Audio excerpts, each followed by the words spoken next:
Boa tarde, meus amados irmãos. A graça e a paz do Senhor Jesus. Vamos às nossas meditações do Catecismo Maior de Westminster. Hoje, pergunta 99, pergunta essa que nós vamos permanecer tratando durante um tempo, porque ela é dividida em alguns parágrafos. E nós já vimos o primeiro parágrafo e o segundo parágrafo. Vamos ver hoje o terceiro, vai até o oitavo parágrafo. E vamos assim, por partes, aproveitando melhor aquilo que é dito nessa pergunta. Pergunta 99 do Catecismo Maior. E a pergunta é a seguinte: que regras devem ser observadas para a boa compreensão dos 10 mandamentos? Nós vamos ver os 10 mandamentos posteriormente. E nessa pergunta estão sendo tratadas essas questões, que são orientações para como ler e como aplicar os 10 mandamentos à própria vida. E então a resposta segue: para a boa compreensão dos 10 mandamentos, as seguintes regras devem ser observadas. Nós vimos a primeira, que diz que a lei é perfeita, a segunda, que diz que a lei é espiritual, e a terceira, que diz que uma e a mesma coisa em respeitos diversos é exigida ou proibida em diversos mandamentos. Vamos ver alguns exemplos que são dados pelo próprio catecismo. Veja, ele está mostrando que o mesmo ensino, o mesmo mandamento, é dado em diversos textos, vários lugares. A mesma coisa aparece várias vezes. E ele dá um exemplo. O exemplo que ele dá é quanto à avareza, como a palavra nos ensina e condena, no caso, a questão da avareza. Como tratar esse assunto? Vai aparecer em Provérbios 1:19, tal é a sorte de todo ganancioso, e este espírito de ganância tira a vida de quem o possui. Então veja que em Provérbios aparece uma palavra de exortação, trazendo inclusive um juízo, mostrando quais as consequências sobre a questão da ganância. Mas também encontramos em Amós, capítulo 8, versículo 4 e 5. Ouvi isto, vós que tendes gana. Ou seja, as pessoas que estão ávidas por ter, contra o necessitado, e destruís os miseráveis da terra, dizendo: quando passará a festa da lua nova para vendermos os cereais?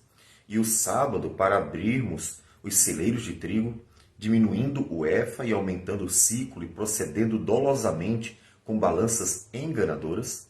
Veja que o profeta também tratou sobre a ganância de uma outra forma, num contexto diferente, mas também tratou.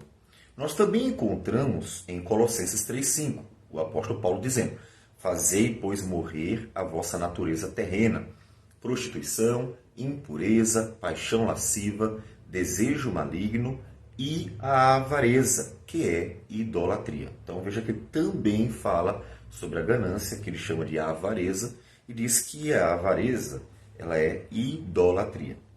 Nós encontramos também em 1 Timóteo 6:10.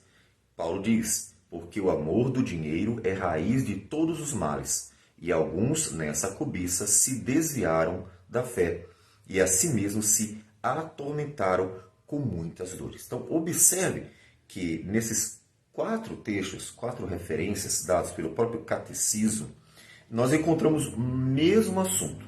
E essa é a terceira orientação para como interpretar as Escrituras. É que ela aparece, mandamentos vão aparecer de formas variadas. Bom, o que acontece? Precisamos lembrar algumas questões, algumas características da Escritura.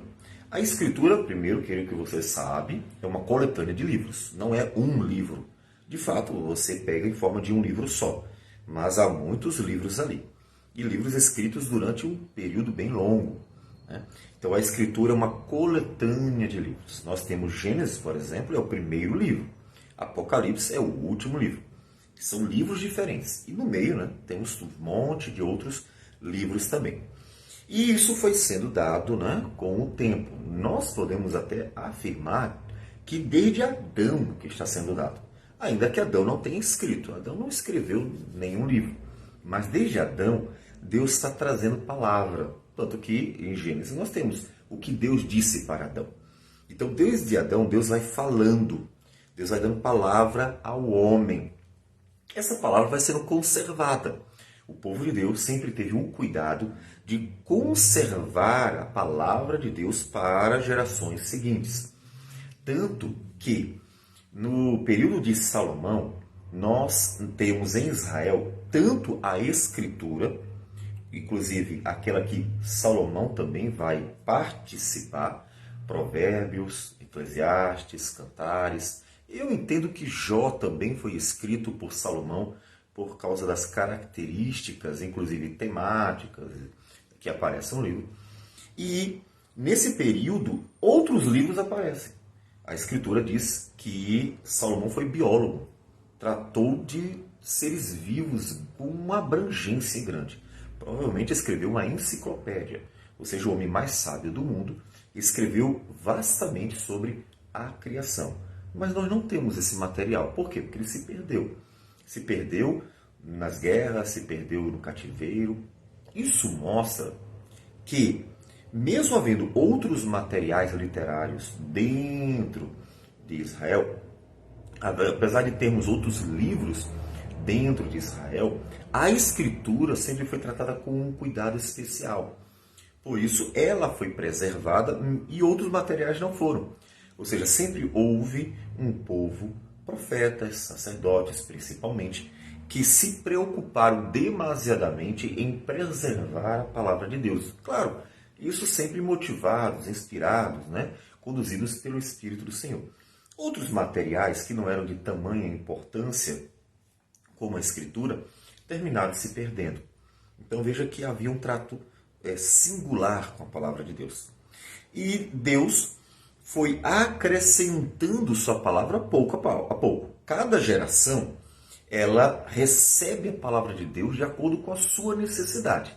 Então, Deus fala de acordo com a necessidade da geração. Cada profeta, por exemplo, falou de acordo com o pecado do povo, a regionalidade e as características de quem estava ouvindo eram o instrumento, o contexto histórico para que a palavra fosse exatamente direcionada àquilo que estava acontecendo.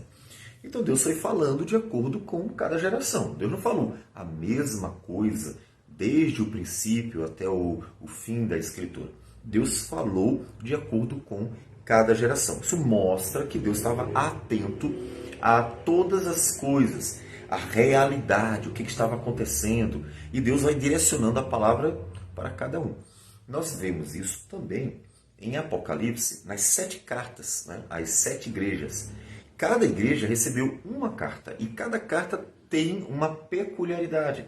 A carta ela foi destinada a uma igreja específica, com características próprias, com problemas pessoais. E todas essas características que identificavam não só a igreja, como também o que ela passava, então foi usado por Deus para que Deus dissesse exatamente aquilo que eles precisavam ouvir. Você não vai ter uma carta padrão, todo mundo recebendo a mesma coisa. Não. Cada igreja recebeu a sua carta com características próprias, adequadas à realidade da igreja. E Deus foi fazendo isso pouco a pouco, pensando na Escritura toda. Como disse, de Gênesis até Apocalipse, pensando em material escrito, durou ali aproximadamente 1500 anos. Mas, se nós pensarmos como história da humanidade, a Escritura tem muito mais tempo. Ou seja, a palavra de Deus foi guardada pelo povo de Deus desde Adão e Eva até Apocalipse. Então tem um período bem mais longo. Mas escrito, teve um momento em que passou a compor aquilo que hoje está organizado na forma de uma coletânea de livros, que a gente trata até como um único livro, que é a Escritura. Uma vez que ela é a palavra de Deus, é tratada como se fosse até mesmo um único livro.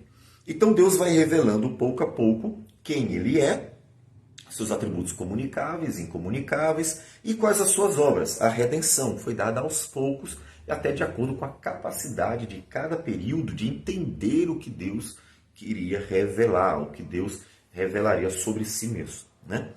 Então, durante esse período todo, Deus muitas vezes repete os mandamentos. Ele repete a mesma coisa, só que não necessariamente da mesma forma. Ele repete as mesmas ideias. Ele vai repetindo, como nós vimos sobre a questão da avareza, da ganância, os textos citados pelo Catecismo Maior, são vários textos com conteúdo expresso de formas diferentes para tratar da mesma ideia, mostrar o perigo, o problema, o pecado da ganância, da avareza e ensinar a fugir disso, né? Então, ele está direcionando o povo de Deus, está conduzindo, mas dando o mesmo mandamento de formas diferentes, de acordo com o contexto do seu ouvinte. E nós podemos ver, por exemplo, isso de forma bem particular em Amós, que está se referindo a um grupo de pessoas, e nesse grupo de pessoas, veja que tem as características. Ele está falando de comerciantes, né? E ele fala diretamente para ele. Eles estavam tão ávidos por lucrar, tão desejosos de obter o enriquecimento, que eles tinham pressa de que acabassem as festas ao Senhor, festa da lua nova, né? O momento em que eles louvavam a Deus, glorificavam a Deus pela colheita, o momento que eles agradeciam por tudo, o sábado, o culto ao Senhor. Eles tinham pressa para começar a vender. E ainda diz, e eles diminuíam a medida, aumentavam o preço e ainda tinham balanças enganadoras. Então, veja que ele se refere a um contexto bem particular mesmo. E isso para falar contra a avareza, a ganância. Então, é assim que Deus vai falando o mesmo mandamento, dado de formas diferentes.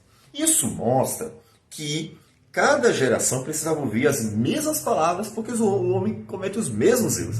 É sempre a mesma coisa. O homem está sempre cometendo os mesmos erros. Então Deus está falando as mesmas coisas o tempo inteiro. Só que de acordo com a sua necessidade, né, local, como nós falamos. Então Deus repete. O homem é o mesmo desde a queda e está sempre cometendo os mesmos erros. E aí o perigo de o homem cair no mesmo erro outra vez faz com que Deus fale diversas vezes. E isso tem um lado muito bom para a gente. Mesmo você diga assim, mas para que repetir tanto, né? A mesma coisa. Então, há uma coisa muito boa. É que quando você junta todos os textos, pega todos os textos que falam sobre o mesmo assunto, você tem uma noção, uma ideia completa de tudo o que Deus quer falar sobre aquele assunto. Para fulano ele disse assim, para cicrano ele disse assado, num livro ele falou de um jeito, no outro livro ele falou de outro. Aí você junta tudo. Pega tudo que ele falou, como foi o caso ali sobre a avareza, pega tudo isso e aí você tem uma ideia completa de tudo que Deus quis falar para nós sobre o assunto. E esse é um lado muito bom, porque você pega um texto, bota em paralelo com outro texto, isso ajuda até a um texto explicar outro texto, enriquecer outro texto, e então enriquecer o seu conhecimento, sua compreensão sobre o que Deus quis falar sobre aquele determinado assunto. Vários assuntos. Nós usamos um exemplo, foi o exemplo do próprio catecismo, mas muitos exemplos poderiam ser dados sobre, por exemplo, a questão da imagem, a idolatria, ou mesmo sobre o matar, outros mandamentos que vão aparecendo e que nós vamos ver quando estivermos analisando os 10 mandamentos. E eles aparecem em muitos textos, de formas variadas, e isso tudo nos dá uma riqueza sobre o que Deus quer para nós, que Ele quer nos ensinar sobre determinado assunto. E assim, nós vamos aprendendo os mandamentos do Senhor. Vamos orar. Senhor Deus amado, bendito o Teu nome. Te damos graças por tudo e pedimos que nos dê sempre entendimento para compreender a Tua palavra. Em nome de Jesus que nós oramos. Amém. Sim. Deus abençoe a todos e tenham um bom dia.